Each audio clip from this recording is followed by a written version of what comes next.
여자가 장례지도사를 하면 시집을 어떻게 갈 거냐고, 뭐 신내림을 받아야 장례지도사를 한다 이런 얘기도 하셨었고요. 제일 크게 힘든 게 고독사로 돌아가신 분이에요. 그때 화장품도 제대로 된 게 없어서 제 거를 가지고 오고 영정 사진을 보고 이렇게 원래 하셨으면 이랬을 것이다 라고 해서 이렇게 해드렸는데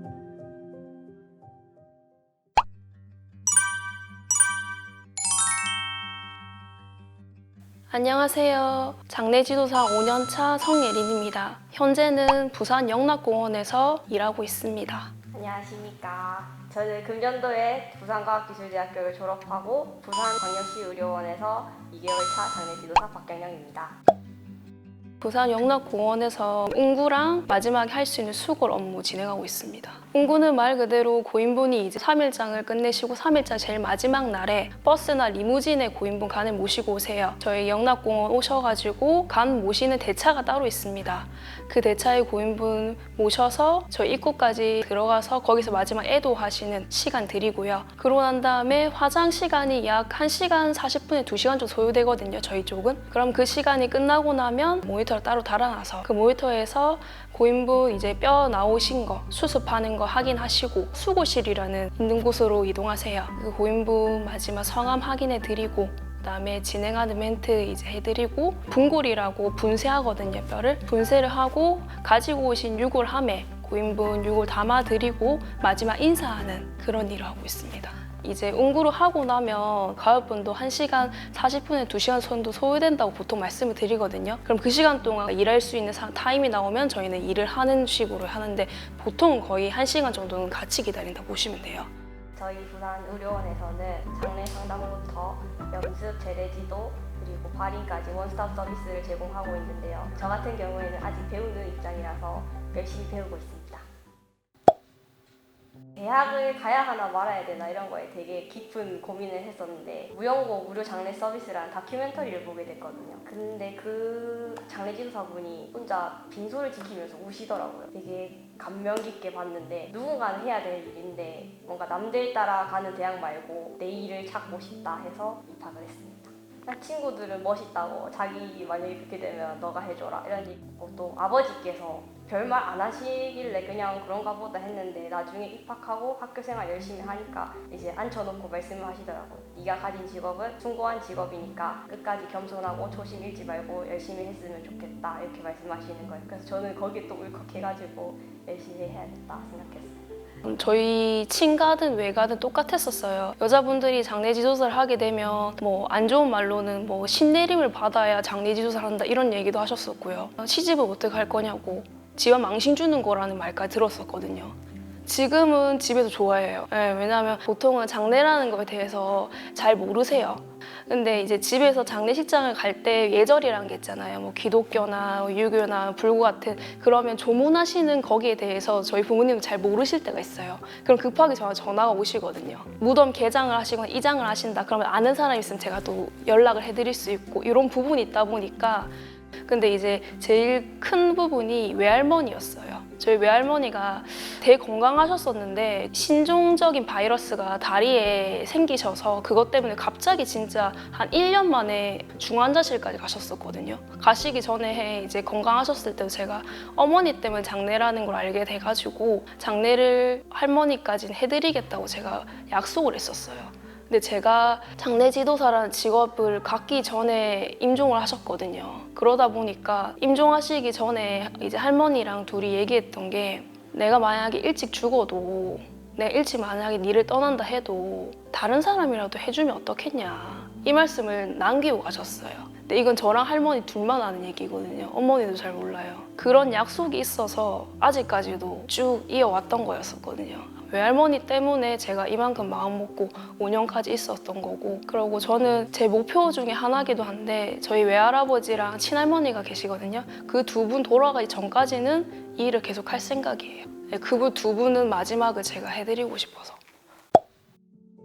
대학교 2학년 여름방학 끝나기 전에 상조회사에 먼저 이제 면접이랑 최종 면접까지 하긴 하고, 근데 그때는 아무것도 모르는 상태에서 이제 장례라는 업종을 뛰어들다 보니까 되게 자신감도 없었고 위축된 사람이었었어요. 그래가지고 그때는 최종 면접에 제가 떨어졌어요. 그리고 운전 실력도 미숙했었고, 상조회사는 본인이 혼자서 원스톱으로 해야 되기 때문에 운전까지 본인이 해서 고인분 있는 장례식장까지 가고 더 해서 모든 거를 혼자 해야 되기 때문에 운전 실력 기본으로 가지고 있어야 되거든요. 그래서 최종 면접 떨어지고 난 다음에 마산에서 거의 한 3일 울었어요. 너무 막 억울한 거예요. 그때 어린 심정으로 내가 왜 떨어져야 되나. 그래가지고 되게 힘든 상황에 있었다가 중간에 좀 웃긴 일이긴 한데 창원이랑 마산, 부산에 있는 모든 장례식장에 전화를 걸었어요. 졸업 예정인 학생인데 혹시나 자리 있으면 저쪽 뽑아달라. 그렇게 했는데 처음에는 면접을 보러 오래요. 근데 면접 당일날 여자니까 오지 말라고 하시는 거예요. 그 면접 본다고 정장까지 다 입고 퇴짜를 맞았어요.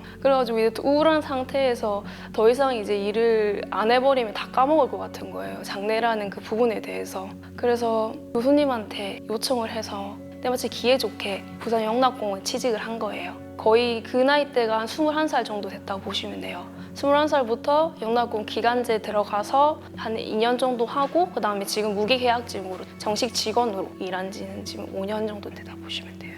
어머니는 오셔서 보신 적도 있었어요. 부산에 혼자 살다 보니까 마산까지 한 번씩 올라오실 때가 있으면 직장에 오셔서 같이 퇴근할 때가 있었거든요. 그러면 보니까 자기가 생각하는 거랑 너무 다르다고, 무섭기만 하고 되게 깊은 사상을 가지고 있고 직업인 줄 알았는데 전혀 그렇지가 않다는 걸 알게 돼서 그 이후로부터 가족분들 인식이 좀 바뀌더라고요. 이제는 옆에서 응원도 해주시고요. 일도 잘하시고 하니까 더 믿음이 가죠. 그건 제 입은 말하기가. 그 실습을 봤는데 저는 저 얼굴에 화장도 잘 못하거든요. 근데 젊은 엄마분이셨는데 약간 얼굴에 좀 되게 빨갛게 올라오시고 하셔서 그대로 보시기에는 가족분들의 약간 트라우마로 남을 수도 있겠다 해서 그때 화장품도 제대로 된 게 없어서 제 거를 가지고 오고 영정 사진을 보고 이렇게 원래 하셨으면 이랬을 것이다 라고 해서 이렇게 해드렸는데, 그러고 나서 혹시 너무 과하다고 혼내시진 않을까 했는데 남편 되시는 분이 너무 예쁘다고 고맙다고 하셔서 저는 그게 제일 기억에 남는 것 같아요. 아직까지도 제가 기억에 남는데 이제 일반적인 고인분은 아니셨어요.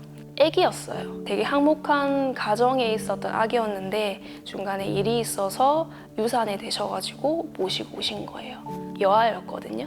근데 보통은 이제 사산화를 하장하러 오시게 되면 부모님이 못 따라오세요. 첫 번째 이유는 몸이 너무 불편하셔서, 혹은 이제 특이한 상황으로 해서 보통은 안 오세요. 근데 그때는 어머니, 아버님 두 분이 오신 거예요. 엄청 우시더라고요. 기다리고 기다렸던 아이인데 그렇게 돼버려가지고 요만한 꽃가신을 하얀 거를 가지고 오신 거예요.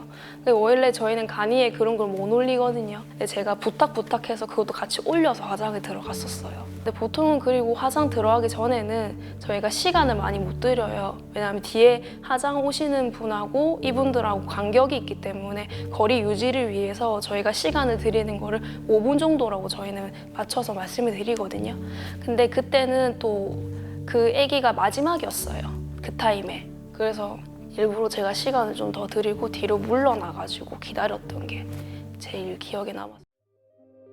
제가 처음 사고사를 봤던 게 추락사를 봤었어요. 그분이 이제 혼자 자살을 하신 거예요. 저희 사람들은 보면 머리가 제일 무거워요. 그러다 보니까 어떻게 떨어져도 머리부터 낙하를 하게 돼요. 그럼 머리부터 부딪히고 난 다음에 굴러 떨어지거나 몸에 외상이 생기거든요. 그렇기 때문에 뇌가 먼저 망가지거나 두개골이 깨져요. 근데 그분은 두개골이 깨져서 오신 거예요. 이제 입간을 진행하게 되면 저희 입간하기 전에 그런 고인분들은 부검을 해서 와요. 왜냐하면 다른 사인이 있을 수도 있고 혹은 다른 쪽으로 해서 가해된 가해자가 있을 수도 있는 상황이기 때문에 부검을 해요. 근데 가족분이 이제 싫다 한다 이런 부검이 진행이 안 되는 거고요. 이제 그분은 부검을 안 하셨었어요. 뒤에 수습을 해서 오셨었는데 보통 수습하실 때는 헝겊이나 비닐 같은 걸로 싸서 오세요. 헝겊 말 그대로 솜이에요. 그런 다음 비닐로 감싸서 오시거든요. 그러면 저희가 입간 들어가게 되면 비닐을 벗기고 얼마 정도 해소했는지 확인을 먼저 해요.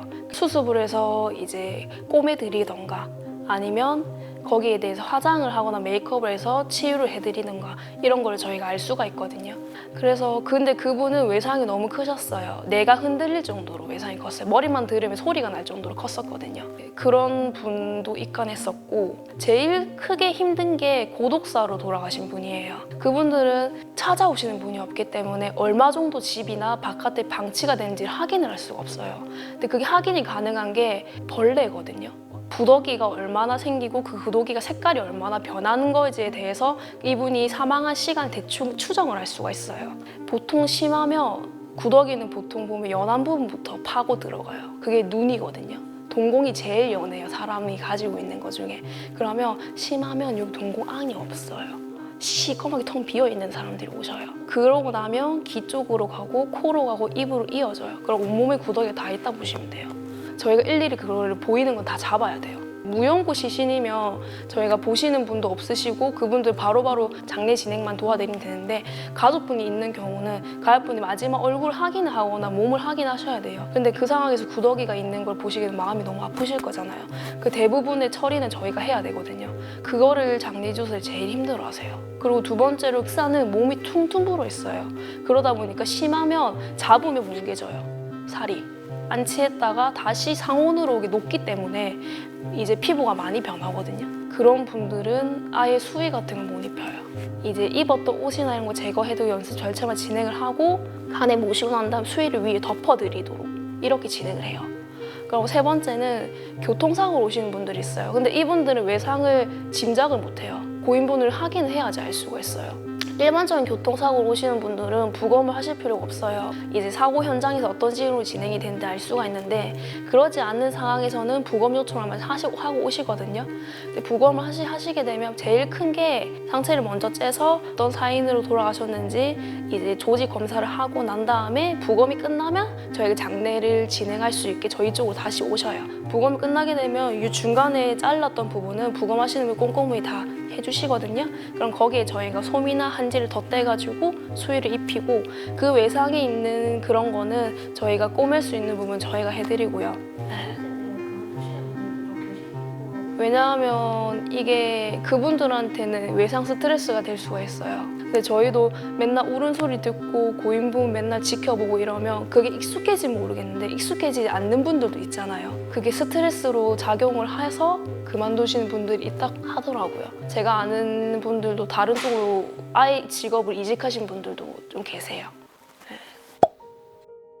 장례지도 학과를 졸업을 하게 되면 마지막 했던 게 실습을 하지 않은 장례지도사의 자격증이 안 나와요. 실습을 가게 돼서 입관에 들어갔는데 맞은편 유리 하나 있는 그 유리 바깥에서 가족분들이 우는 소리가 다 들리는 거예요. 사람이랑 감정이 같이 이입이 되니까 저도 모르게 슬픈 거예요. 그래서 울 뻔해가지고 울은 적이 있었거든요. 그때는 하늘을 이렇게 바라봤었어요. 그럼 좀 덜 슬플까 봐. 근데 지금은 감각이 좀 무감각해진 것도 있기도 하고 매번 이제 출근할 때마다 우는 소리를 듣다 보니까 한 3년까지는 트라우마가 생겼었거든요. 이제 계속 귓가에서 잘 때든 밥 먹을 때든 울음소리가 맴도는 거예요. 그 새벽에 못 자고 불면증도 생기고 그랬었거든요. 처음으로 그만두겠다는 생각까지 했었거든요. 극복했던 이유가 그 아기 오고 난 뒤에 생각이 조금 바뀐 거예요. 그리고 그거에 대한 거를 얘기했던 게 저희 제일 큰 조언자가 한 분 계셔요. 제 어머니거든요. 항상 힘든 일 있거나 뭐 기쁜 일 있으면 항상 어머니한테 먼저 얘기를 서로는 모르는 게 없어요. 처음이자 마지막으로 물어본 거예요. 너무 힘들다. 진짜 그만두고 싶다. 더 이상 못하겠다. 이거 누구한테 얘기도 못하겠다. 그랬더니 어머니가 마지막으로 한 번만 더 해보면 어떻겠냐. 하루만 더 출근해봐라. 그럼 다를 수도 있지. 이러시는 거예요. 그래서 하루 출근하고 똑같으면 어떡할 거냐고. 그랬더니 그러면 이틀 출근해보고 또 안 되면 3일까지만 출근해보고 우리 결정해보자. 네 인생이 그렇게 긴데 그렇게 빨리 급하게 결정해서 후회하면 어떡할래. 엄마는 그래도 이제 네 직업이 나는 마음에 든다. 왜냐하면 가족분들 마지막은 네가 도와주는 게 아니냐. 그런 직업을 누가 하겠냐. 그러니까 하루만 더 다녀보자. 하루만. 근데 그날 딱 마지막에 아기가 온 거예요. 그러고 난 다음에 마음이 조금 바뀌었어요. 그리고 방법을 좀 찾아갔던 게 저는 슬프거나 우울하면 혼자 영화를 보러 가요. 그래서 그거를 보고 거기서 펑펑 울어요. 그러고 나면 굉장히 개운해요. 그 이후로부터는 혼자 영화를 보러 가거나 아니면 혼자 바깥에 나가서 맛있는 음식을 먹던가 이런 게 이제 바뀌기 시작하더라고요. 제가 그 메이크업 해드렸던 그 고인분의 남편분께서 상담 때 약간 놓친 부분이기도 하고 말씀을 안 주신 부분이기도 한데 식관을 다 마치고 나니까 왜 먼저 수의를 입히셨냐 그렇게 오셨거든요. 근데 그런 부분에 대해서 이래서 여자 장례지도사가 필요하겠구나 느낀 적도 있었고 먼저 간 친구들도 있어요. 근데 그 친구들이 제가 아는 선배님이 그때 하셨는데 선배님 와이프냐 제가 들어가고 싶다 이렇게 생각한 적도 있었고 저가 만약에 그랬어도 저는 여자 장례지도사를 해달라고 이런 장에 적을 것 같아요. 예전에는 여자 장례지도사를 선호하지 않으셨어요. 남자분들이 오셨으면 하는 부분이 많았던 게 제사가 제일 커요. 여자가 제사상에 숟가락을 올리면 안 된다는 말이 있었잖아요. 좀 인식이 조금씩 바뀌어가는 거예요. 왜냐면 상주님들이 젊어지기 시작하니까 인식이 바뀌어갈 수밖에 없어요. 이제 어린 청소년분들이나 아니면 여성분들이 젊은 나이에 돌아가신 분들은 보통 여자 장례지도사분들이 입간을 들어가길 원하세요. 그리고 화장동에서도 여자분들 말투가 있고 그다음에 여자분들 하는 제스처가 있잖아요. 그게 남자분들이 아무리 똑같게 배운다 해도 다를 수밖에 없어요. 좀 더 공손하고 좀 더 섬세해 보여서 여자분들이 모시는 게 더 좋아 보인다는 말을 하시는 분들이 있으시거든요. 조금씩 그게 바꿔가는 것 같아요, 인식이. 일단은 이 직업을 처음에 접할 때는 어려울 수밖에 없어요. 하지만 접하게 되면 거기서도 이제 행복한 일이 생길 수 있고 슬픈 일이 동반될 수 있긴 하지만 그 부분에 대해서 제일 큰 건 보람이거든요. 만약에 정말 이 일을 하고 싶으신 분이 있으시면 좀 거짓말 없이 진실되게 가족분 대하셨으면 좋겠어요. 고인분의 마지막 생을 마무리하는 걸 저희가 도와드리는 일이기 때문에 유가족분들하고 고인분한테는 진실된 사람이 됐으면 좋겠어요.